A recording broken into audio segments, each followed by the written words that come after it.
As usual, the sunny boat set sail today, but they encountered a big problem. The food on the ship had run out. Suddenly, they spotted an island nearby, so the boat quickly changed course toward the island. Luffy's group decided to go ashore to search for food. As they walked, they encountered a variety of delicious foods in front of them. There was meat growing on trees, mushrooms tasting like ice cream, and grass resembling noodles. How could this be possible? It was truly strange. Chopper approached a herb, explaining its benefits when a mysterious figure grabbed him. This person was Toriko, a VIP pro gourmet hunter specializing in discovering rare foods. Once he got his hands on something, it was destined for the grill. While Toriko was preparing to cook Chopper, Luffy launched an attack, making Toriko struggle to defend himself. Only then did he realize that this creature could speak human language. Suddenly, hundreds of eyes stared at them as if they were about to be devoured alive. These were the hungry pigs, aggressive creatures that would attack anyone who dared to invade their territory. Their level was 1, meaning it would take 10 hunters equipped with hunting rifles to kill one. Otherwise, they were doomed. The hungry pigs began their relentless attack, and both Toriko and Luffy found themselves in a battle. They treated the pigs like balls, kicking them up into the sky and then down to the ground, causing them to get dizzy. Suddenly, the pieces of meat on their backs emitted a burning smell, indicating their increased anger. Toriko and Luffy frantically fought them off before getting burned by the pig's hot breath. Toriko introduced himself as a gourmet hunter, always seeking unique flavors and hunting for undiscovered ingredients. Even more terrifying, Toriko discovered 1,000 types of ingredients out of the total 300,000 known worldwide, making him an idol in the anime world. Seeing Luffy's elongated arm, Toriko wondered if Luffy's body was made of rubber. Indeed, Luffy had eaten the devil fruit, making his body like this, but its taste was awful. After the introduction, the two defeated the pigs. They enjoyed the spoils of victory, forgetting that their friends were still waiting, starving and exhausted, and hadn't seen Luffy return. Thanks to Toriko, Luffy's group could enjoy delicious pork meat and bone broth, adding Sanji's top-grade sauce made from unexpected orange juice. Nami hadn't eaten any piece yet when the two food gods had finished everything. The last piece was also eaten by Komatsu. To make up for the delicious dish, he invited Sanji to try his own dish. The pork was cooked again, delicious and sweet, making Sanji's eyes blink and his mouth twitch. Nami intended to pack up the food to take back, but Toriko and Luffy, the two food gods, had eaten everything clean, leaving nothing for anyone else. Feeling guilty, Toriko suggested they should go hunt the hungrilla bird, a legendary ingredient. Toriko came here specifically to catch that bird. Its meat melted on the tongue, with a sweet taste and an intoxicating aroma. Just one taste was addictive for a lifetime. Hearing this, the stomachs of the two food gods immediately shrank, realizing they were bottomless pits. Up ahead, there's a bald hill. Surely, the hungrilla bird must have eaten all the grass there because the vegetation in this area grows very vigorously, so the sudden appearance of a bald hill without any vegetation is definitely conspicuous. Suddenly, several one-horned bears appeared. They must have just woken up hungry, so they had to go look for prey. They are at level 2 difficulty to catch, and their meat is tough and hard to eat. Toriko had a principle, not to kill an animal if he wouldn't eat its meat, so running away was the wisest choice. One bear suddenly lunged forward, blocking their path. Luffy grabbed the horn and kicked, knocking the bear out. However, danger still lurked as the hungrilla bird welcomed them with a strong wind, almost blowing Nami and Komatsu away. Fortunately, Luffy managed to hold them back. The hungrilla bird was level 3, and before they could react, it attacked Toriko's handsome face. Quickly, he subdued the little bird, which then targeted Nami. Luckily, Sanji rescued them. Chopper transformed and punched the bird in the face, but it was ineffective. Luffy shot his rubber gun at the hungrilla bird, but its armor was too tough to penetrate. It swooped down, slashing them like poultry and blowing them away. Behind that iron armor was undoubtedly top-notch meat. Just thinking about it made Toriko's mouth water. To stop it from flying around, Luffy ensnared it and delivered continuous punches. The hungrilla bird, unafraid, continued its attack, forcing Toriko to resort to his ultimate move. Toriko summoned his food demon, one hand holding a knife and the other a fork, and with 2 swift strikes, he sent the bird straight to its final resting place. The stomachs of these eaters. Toriko praised the food without reservation. Are you all craving this deliciousness? The fatty meat melted in their mouths, releasing a flavor akin to top-grade salmon. The Luffy group devoured everything, disregarding their starving comrades who lay waiting. Nami sought Komatsu for a sip of soup to comfort herself. He took out spice seeds to add to the food. This rare ingredient, when added to soup, created 5 flavors. In the silent night, the sound of rustling leaves suddenly filled the air. A dark shadow rushed in and grabbed Komatsu, Nami. After everyone finished eating, Terry noticed that Komatsu and Nami had disappeared. Chopper immediately translated Terry's message for everyone. They quickly headed to the place where the dark shadow left many clues, footprints and the scent of top-grade cocoa. Without a doubt, the dark shadow that abducted Komatsu was a koala. Their meat was terrible and inedible. Despite the poor quality of their meat, the cocoa beans growing on their backs were top-notch. They surely had taken Nami and Komatsu to their den. These creatures were omnivores, and their den was in multi-fruit trees. These trees produced fruits with sweet flavors, earning the fruit the title of the world's fruit museum. To produce such delicious fruits, they needed ample sunlight, so they grew on the peaks of high mountains. As they approached the mountain, a strange air current appeared, and an underground stream erupted, catching Chopper off guard. To his surprise, it was chocolate, not poison. As Luffy sprinted ahead, his eyes lit up like headlights in the night sky upon hearing the news. This guy was truly obsessed with food. While running, then suddenly, an underground chocolate stream erupted, leading the food enthusiasts to a river of ice cream. Fortunately for Luffy, it was indeed ice cream, otherwise, he might have met his end. Upon reaching the shore, they encountered the Castella lion, a creature with a mane made of incredibly smooth and fluffy Castella cake. Moreover, it roared so loudly, like a giant-sized speaker, that it could rupture eardrums. Toriko devised a strategy for Sanji to advance first, tempting the lion, while he quickly attacked its flank. Despite their imposing appearance, the Castella lion couldn't withstand Toriko's blows. As they defeated one, 5 more emerged. Toriko and Luffy found themselves surrounded, but Princess Sunny, with Coco and Rin, appeared to rescue them. They were Toriko's teammates. At this point, the lionesses had regained consciousness after being knocked out.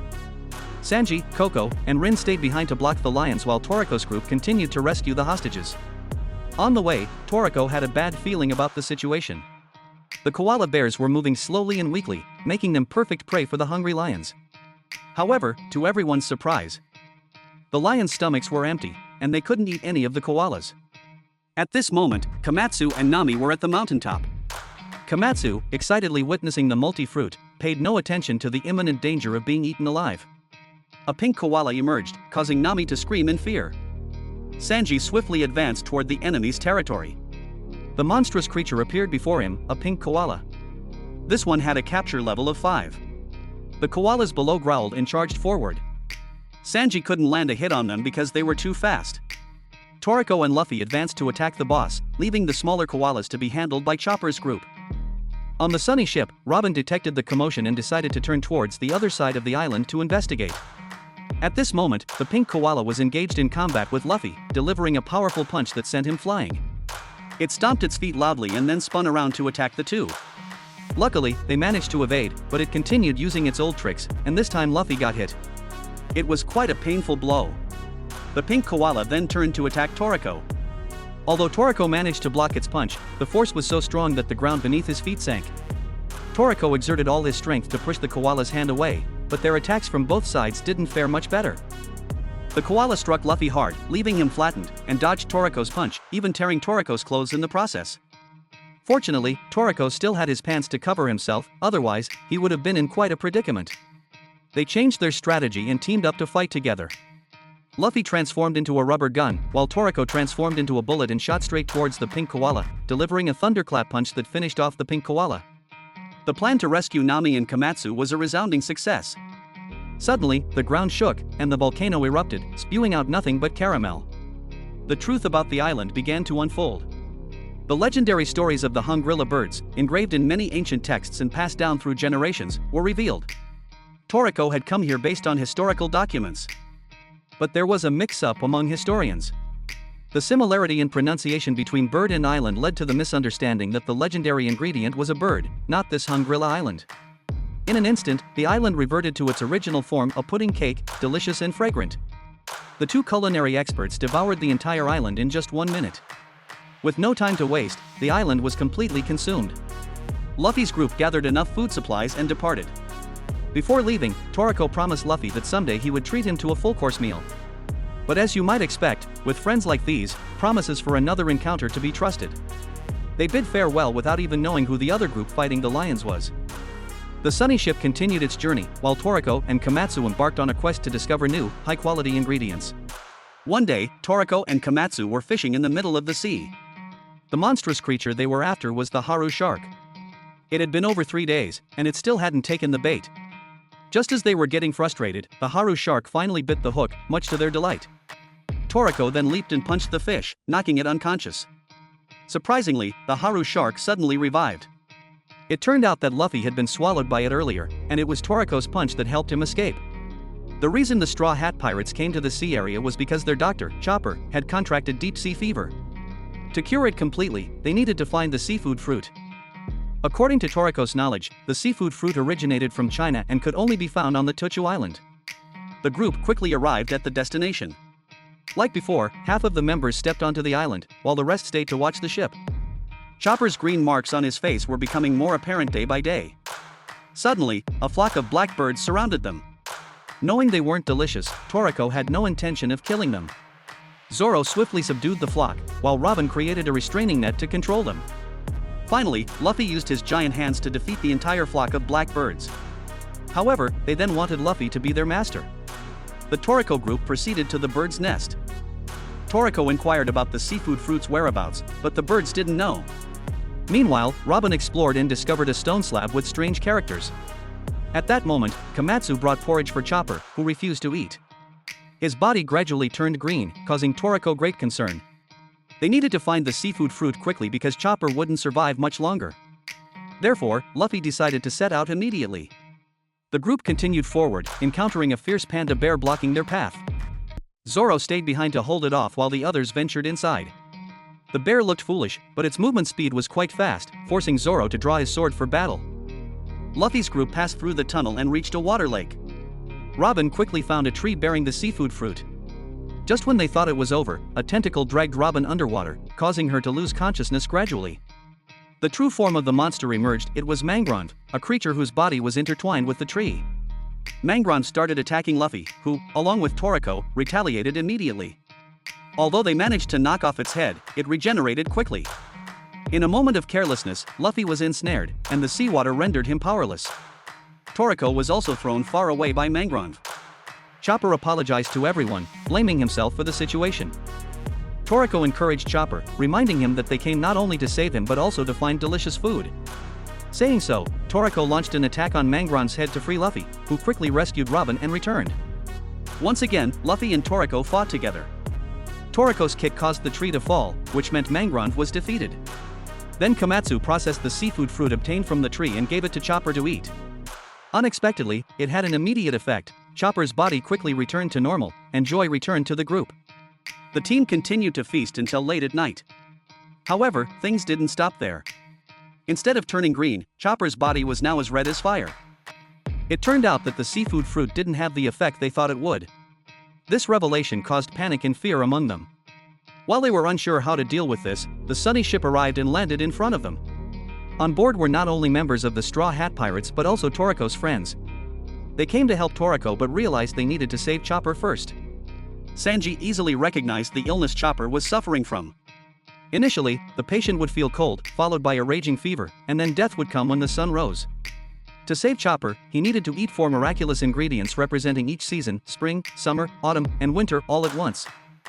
Luckily, the Tuchu Island had all these ingredients, so the group quickly set out to find them. On the mountain peak in front of them, there was a gigantic sign. Toriko jumped up and punched it to activate it. As predicted, a mushroom tower emerged, divided into 4 floors, each representing a different season. Luffy made a hole to enter the tower, and along with everyone else, they ventured inside. The first floor represented summer, so it was extremely hot. After running for a while, they encountered an obstacle: a ferocious chili sauce tiger. On its back was the first ingredient they needed. With time running short, the group split up to expedite the process. The second floor was autumn, so the air was quite comfortable. Their opponent was an 8-horned pig, much to Sanji's disappointment as it was different from what he had imagined. Luffy, Toriko, and Komatsu were on the third floor, which represented winter. The climate here was extremely harsh. Their adversary was a drunken monkey guarding the third ingredient. It had been watching over the Sake waterfall, where the third ingredient was located. The drunken monkey had no intention of making it easy for Luffy's group to obtain the ingredient and fiercely opposed them. On the other hand, Usopp became bait for the pursuing tiger. If he ran fast enough, the chili sauce would fall out. After a while of flying and jumping, The entire body of the tiger had turned into chili sauce, thus obtaining the first ingredient. On the other side, Frankie, Sanji, and Sanji had also defeated the 8-horned pig and collected the second ingredient. Only Luffy's group had not yet collected anything due to the difficulty of dealing with the drunken monkey. Due to drinking sake, the drunken monkey became stronger day by day. Komatsu also discovered the mango quince flower, the final ingredient. If they defeated the drunken monkey, they could obtain the 2 ingredients. This time, both Luffy and Toriko rushed forward, unleashing powerful consecutive punches that blew it out. However, there were still challenges ahead. The mango quince flower had not yet bloomed because the weather on this floor was too cold for it to develop further. Now they needed sunlight. But they couldn't find any sunlight. Fortunately, beams of light suddenly appeared from somewhere. As it turned out, Ahara sharks could emit light like sunlight. Thanks to them, the mango quince tree grew rapidly, and the flowers bloomed. With all the ingredients gathered, Komatsu began to process them and created a culinary masterpiece. This time, Chopper was officially cured of his illness and would not relapse. Everyone rejoiced at this success. Both sides bid farewell to each other emotionally and promised to meet again on another occasion. Today, the IGO Food Festival is being held again, where the winner will receive an excellent reward, a legendary piece of succulent meat. Pirates from all over the world and culinary hunters are present. The referee signals the start of the competition, and immediately the competitors rush forward like an army. Suddenly, the ground trembles, and a giant sand dune appears, swallowing everyone. It's a level 40 insect beast, and everyone is about to become its prey. Somewhere outside the sand pit, Toriko's Heavenly Kings group appears. Komatsu is running fast, followed by Luffy's Straw Hat Pirates. Sanji wants to impress the beautiful Nami and Rin. Luffy won't let anyone take the legendary meat. There's also another character with universe-class power, Son Goku, Gohan, Goten, and Trunks. The referee announces that the participants must pass through the dangerous forest to reach the center of the island, with the additional rule of no flying. Here is the legendary piece of meat reserved for the winner. The audience in the stands cheers enthusiastically for the contestants. Does anyone remember the handsome blonde commentator of the martial arts tournament? Alongside him is Mansam from IGO. Finally, the strongest man in the world, Mr. Satan, says, "I may not be the strongest in the world, but I'm the strongest in this universe." Krillin asks Piccolo if he thinks the legendary meat is tasty. Coco explains that the meat from the mythical beast cow only eats the finest foods, making it extremely rare. Robin has read about the information on this mythical cow, while Nami hopes the captain wins to exchange the meat for money. Quickly, the contestants reach a fork in the road, with tall, treacherous mountains ahead. To the east lies a deep forest filled with fierce creatures, while to the west is a barren desert. Without much ado, Luffy, Toriko, and Goku choose the shortest path. Gohan and Komatsu opt to venture into the forest, and Sanji feels uncomfortable being separated from Nami and Rin. Suddenly, a giant ape appears, level 45, but Setsuno says they don't need to fight it. If they satisfy its hunger, it'll let them pass. Sanji and Komatsu manage to feed the ape until it's full and lies down contentedly. In the desert, Frankie's group is struggling to cross the area when they encounter Master Roshi and Brook lying on the sand. Nami and Rin try to help, but the two always have mischievous thoughts, deserving a rebuke. Goten and Trunks decide to fuse into Gotenks, which excites Chopper. He wants to fuse with Sanji immediately. Meanwhile, Luffy and Toriko are climbing the mountain, exhausted. Goku effortlessly jumps to the top. He's almost reached the summit, sure to find the most delicious beef there. Luffy and Toriko catch up, but suddenly, the universal deity communicates with Goku. Warning of a powerful creature's appearance. Goku leaves immediately. Luffy and Toriko didn't understand why Goku disappeared. At that moment, Zoro was lost somewhere, and Zebra created an illusion to deceive Zoro. The live broadcast of King Zebra suddenly appeared. Vegeta, from afar, rushed in search of Goku, eager for a confrontation. Without understanding what Vegeta was saying, Zoro and Zebra unleashed a barrage of attacks on Vegeta. A massive explosion occurred, blowing away the cameraman. Satan couldn't believe his eyes. He thought these guys must be using some special effects.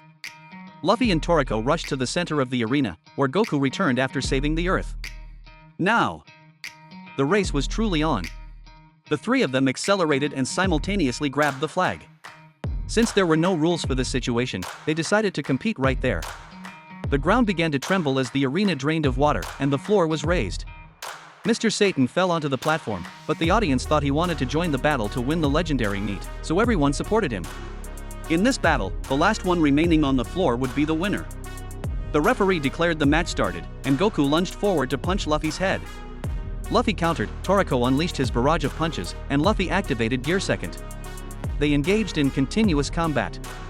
Although Luffy was strong, Goku punched both Luffy and Toriko, then unleashed a Kamehameha, causing the arena to explode. Mr. Satan trembled in fear. It was a serious battle now. Goku transformed into Super Saiyan level 1, while Toriko and Luffy used their strongest attacks. Their combined assault shook the entire island. Surprisingly, all three were disqualified for being outside the arena. Just as the referee was about to declare a tie, someone emerged from below, the strongest man in the world, Mr. Satan. He had defeated all three heavyweight fighters and was jubilant in his victory. To him, Toriko, Luffy, and Goku were just kids. The legendary meat has been cooked. Toriko looks at it hungrily, with his good heart. Mr. Satan decides to share the meat. Goku praises the strength of Luffy and Toriko, promising to fight them again next time. Under the deep sea, a round monster like an egg appears. The legendary meat has been turned into various dishes by super chefs. Before eating, Toriko reminds everyone to thank the ingredients. Toriko eats a piece that tastes so good it makes him shiver. Buu turns food into cola for Frankie's energy. This is Toriko, Luffy, and Goku's paradise, but things don't stop there. This competition is organized by Mansam to catch the monster Akami, a famous deep-sea fish. Suddenly, something explodes on the water surface, and the pink-red fish without eyes is Akami, with a stomach as deep as the sea. At first glance, it doesn't seem scary until it opens its mouth, revealing sharp teeth and new terrifying spikes. Even Gohan is absorbed by its power. In a moment, it grows in size, and Akami's speed is extremely fast, easily dodging attacks. Gohan has no more strength left. Setsuno says it's because of Akami's toxin, and the condition to save them is to defeat Akami within 30 minutes so she can make an antidote from its body. Everyone's task is to find this monster. While Sanji and Sani argue, Akami appears. Sanji attacks with Diablo Jam but is countered. Piccolo kicks Akami far away, and then all three unleash their strongest attacks. Piccolo uses Kamehameha, but Akami unexpectedly absorbs all their power. At this time, Goku still cannot sense its energy. Coco and Brook run out to sea because others are searching in the forest, so they will search here. Unfortunately, Brook is captured by the giant Akami. Coco uses his poison sword to cut off its tentacles, but it still has many other tentacles to absorb their strength. Goten and Trunks immediately fuse into Gotenks, while Frankie transforms into a super robot and grabs onto Akami's tentacles, tearing them all off. He prepared to unleash his ultimate moves, but unfortunately, Akami absorbs all his strength, leaving them in a dire situation. Gotenks commands the ghost attack to explode around Akami, but the outcome is the same as it absorbs the strength through its tentacles. On this side, Toriko confronts Akami, which has absorbed even more power this time. Before he can unleash his technique, he hears the cry of Gomu Gomu no. Toriko explains that Akami has absorbed strength and is now 100 times stronger, but its taste has also improved 100-fold. Goku transforms into Super Saiyan, and all three of them launch a fierce attack on the monster. They used their strongest moves, but it seems to have little effect. Goku releases a powerful Kamehameha, followed by Luffy infusing Haki into his punch, sending Akami flying 500 meters away. Their brief moment of relief is interrupted as Akami reappears and attacks all three of them. It has evolved into a form called Super Big Tuna, rendering Luffy's Haki-coated punches ineffective and unleashing a powerful energy blast that hits Goku. Toriko explains that Akami can absorb and convert damage into strength, and the only way to stop it is with a powerful attack. While Toriko and Luffy continue their assault on Akami, Goku prepares to use his ultimate move, the Genki Dama. However, Akami absorbs the energy from the energy sphere. Everyone on the island channels their energy to Goku, rapidly increasing the size of the energy sphere. Goku throws the sphere at Akami, while Luffy and Toriko combine their strength to punch its mouth. Goku unleashes the Genki Dama-powered Kamehameha, defeating the monster Akami. The final battle concludes with all three warriors exhausted but smiling. Now, they have a super delicious grilled meat from the legendary source. Meanwhile, elsewhere on the island, Zoro, Zebra, and Vegeta are still fiercely battling it out. The Toriko Gourmet Hunter segment for today has ended. If you enjoyed it, please like, share, and comment. Don't forget to subscribe to the channel for more new videos. Thank you.